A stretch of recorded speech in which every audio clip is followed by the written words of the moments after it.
We're taking a look at a lot of different Hero Factory MOCs to give you some inspiration so you can build your own Hero Factory MOCs. This is the Bionicle Inspiration series, and it's FEB, it's time to build some heroes, it's time to build some villains, and I'm having a lot of fun doing these Hero Factory videos. I hope you're having fun watching a lot of them too. So today, let's take a look at your Hero Factory MOCs. These are a bunch of MOCs submitted by you guys. Let's get you some inspiration. We're starting off with a MOC by Rancid, and it's called Keith Randall and Sid Reed, HEV Division. Got ourselves two really solid Hero Factory heroes, which is always lovely, isn't it? Now they mention in the email that these were somewhat inspired by Half-Life, and given the orange color scheme and the crowbar, it makes sense why they'd say that, right? But mate, I think that translates very well to a Hero Factory hero. A crowbar weapon and just the nice color scheme of all that there, it works. Now something else that translates well are all these lovely system additions. So, like here we can see this very system heavy upper leg design. All the smooth system pieces here, they work very, very well with CCBS parts. That's the beauty of CCBS. It's so compatible with other Lego pieces. So yeah, that looks great. And this backpack design here, using rapiers for antennas and all sorts of other nice little greebles here. This backpack design looks like it's fresh off an ARC Trooper from Star Wars. It looks crisp, it looks beautiful. Plus there's a neat little device on the side of the orange hero here on their leg. I don't know what that is, but it looks pretty cool. So any kind of system additions you can add on, like we can see here, is gonna look mighty fine. Now, I think the same can also be said for these system brick-built weapons. These are lovely, and honestly, it's one of my favorite things to see heroes with really decked out, solid, well-built blasters like this. These are awesome, and it complements the aesthetic of Hero Factory very nicely. Nothing better than a really solid build for a Hero Factory hero, hey? Yeah, I love this. Argonaut Mark 1 is up next, and this creation was built by Dragonaut27. Now, a fun hero design here, but it does have a really cool twist to it as well. I'll get to that in a hot second here. But I do love this shoulder design using some of these Frost Beast headpieces. That was a good choice. There's also heaps of great weapons all throughout this MOC. They've got some fun wrist blades that attach onto the lower arm armor there, and there's also a great arm cannon. Well, actually, there's two great arm cannons here. It's always nice to see heaps of different weapons on a MOC. But now, for that surprise that I was talking about before, this MOC transforms. So these blades on the back here, well, they were actually wings, and they form into this larger plane vehicle mode. And dude, transforming Hero Factory characters? That's so sick. I feel like that could have been a potential, additional wave if Hero Factory didn't get cancelled. Can you imagine, all sorts of transforming heroes and villains?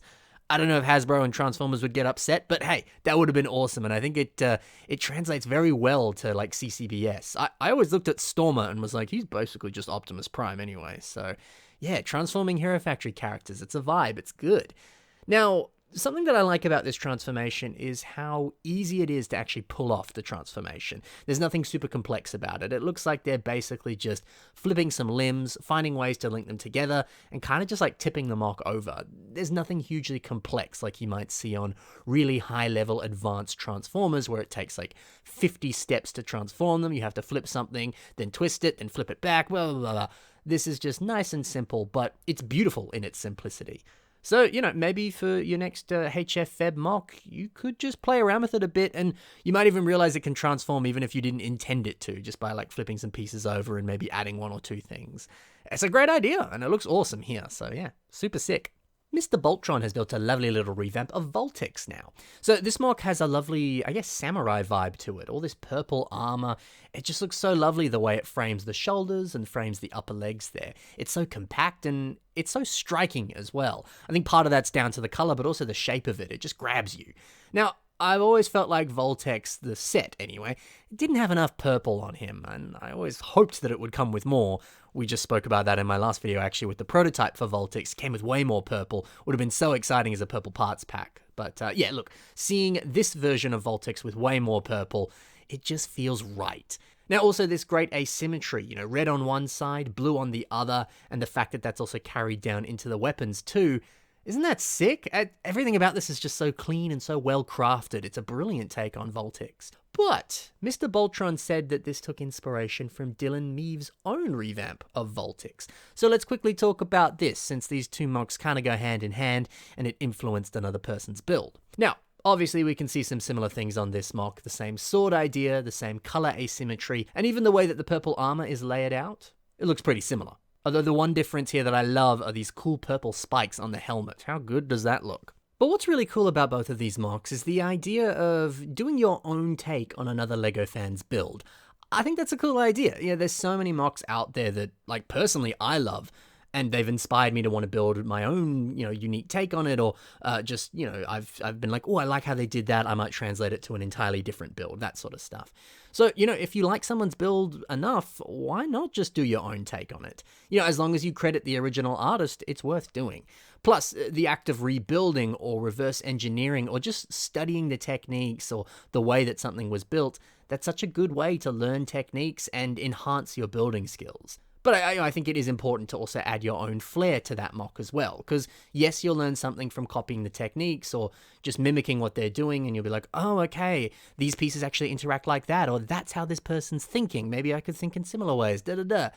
But adding in your own unique flair, you're going to learn new techniques, but you're also going to learn a little bit more about how you yourself build your own unique building style. There's a lot you can learn in this, but of course, if you post it online, you have to credit the original artist, otherwise you're basically just stealing their work. But still, something like this I think is a really cool idea, playing off of another builder, advancing upon what they've done. It's a great way to iterate, it's a great way to just come up with cool mocks. I think this concept's awesome. You see it a lot with people who draw. They'll try and trace someone else's drawing or just attempt to mimic it, and they learn a lot about like how you draw the lines and different ways to approach an art style, but then they have to go back to themselves and then refine their own craft and go back to the ways that they draw.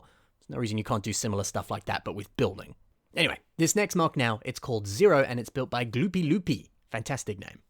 Another fun hero build here. This one has a great weapon, a big old claw hand, and then one of these jetpack pieces. It makes for quite a nice blaster.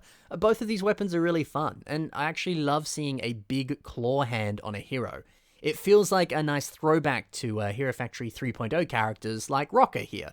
He, of course, also had a big claw hand weapon, and a bunch of them actually did throughout the 3.0 wave of heroes. So yeah, it's nice to see that returning on just a custom hero. You'd think a big claw weapon would be more appropriate for a villain, but if we got it in hero sets, why not translate it to your own heroes? It works, and like we can see here, it looks pretty good. Solid hero design. Drill Dozer 3.0 is our next mock now, and this is built by Thunker. It's very fun to see a different approach to building Drill Dozer. Here's how he looked in the original set, and then of course, here he is in this revamp. What I love about this is this unique shape, specifically on the torso, of course. So he's got this cool hunch and the head poking out at quite a low angle. Now, the way that they've used CCBS parts to like frame their head and just build this body, it all looks so elegant. Well, elegant from a technique point of view. I wouldn't describe Drill Dozer as an elegant character, but the shaping of it's quite nice. To me, it's just a brilliant reminder at why CCBS is so awesome. You can so easily pull off unique body designs like this. CCBS encourages you to think out of the box.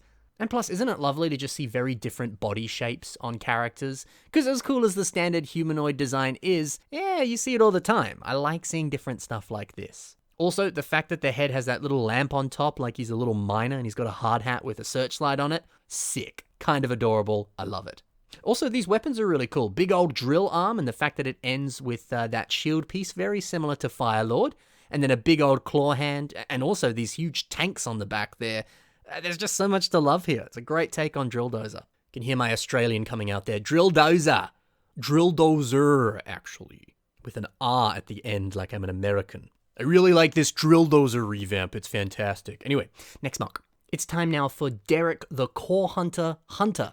And this was built by Charles. I think that name is obviously just like fun to say, Core Hunter Hunter, but I like the idea of a hero that was built specifically to combat one villain, in this case, Core Hunter. I think that in itself is just a great like impetus for a mock. There's a villain out there. They're way too hard to defeat. Every other hero that's gone up against them has fallen. So Hero Factory builds a hero that is specifically designed to combat that villain. So, okay, what kind of weapons are they going to need to combat this villain? What kind of armor do they need to fight them? It immediately just conjures up ideas and images in your head. It might be a really good impetus if you're like, I don't really know what to build for Hero February. Why not do that? Anyway, the mock itself, I think it's pretty cool. I love this big old trans-orange weapon, this big old axe there. It's cool. And actually, the whole arm is trans-orange. So I don't know if the whole arm is part of the weapon there, or maybe this is just some kind of like prosthetic limb that ends with an axe. Whatever it is, it looks really cool. Also, seeing Tahu G2's mask with a nice scope eye on it, Yeah, great. The scope eye there, it's a great way to spice up the design a little bit and make it look a little bit less like Tahu's mask and, make it more sort of like firmly planted into the context of Hero Factory. It's one of those difficult things, right, with working with a more iconic mask. You'll look at it and be like, oh, that's Takanuva. Oh, that's Tahu. So adding things onto it might be a great way to sort of strip away some of that imagery and start to translate that mask into your own unique creation. So definitely a good idea to add that scope here. But yeah, just a really solid Titan-sized hero. Lots to love. Now finally we finish with Stringer, and this was built by Oblivious666. Breakout Stringer really leaned into the music and sound wave vibes. So, this cool guitar, these speakers up the top there, it's more like an armor piece, but it has that speaker aesthetic to it. So it's good to see that the set was leaning into that, but this MOC, it's leaning into it just a little bit more. They've kept that same shoulder speaker design, but they've made it look a little bit more like some kind of weapon. To me, this feels like a shoulder cannon that would, fire out sound waves at the enemies. The speaker looks a little bit less like decoration and actually looks like a weapon this time. A similar speaker motif is also hinted at on the torso here. It's a nice little subtle way to continue those music motifs, those speaker designs. And then Stringer also has this fun sound cannon on his arm. And the sleek design of it goes very nicely with some of the other CCBS armor details there. It's also pretty. Now, I think the overall aesthetics here also mirror the design of Stringer's mask quite well. As nice as it is to have a sleek, cool-looking MOC, if the mask doesn't really reflect that aesthetic, maybe it doesn't work, right? But this mask goes so nicely with everything else that's all over the whole body design of this MOC. Everything's just so sleek, stylish, and cool. What a brilliant revamp of Stringer. So that's it for today's episode. Hopefully you got a little bit of inspiration. Be sure to check the links in the description and see more from these very talented builders. And also in the description below and on your screen right now, you'll see the submission email. Feel free to send me any submissions of your Hero Factory MOCs, and I'll do my best to feature them in the coming episodes of the Bionicle Inspiration series in the month of February. And if they don't make it into the FEB February-focused episodes of the Bionicle Inspiration series, they'll probably be featured in future episodes later this year. Thank you so much for watching, guys. Love you tons. Happy building and goodbye.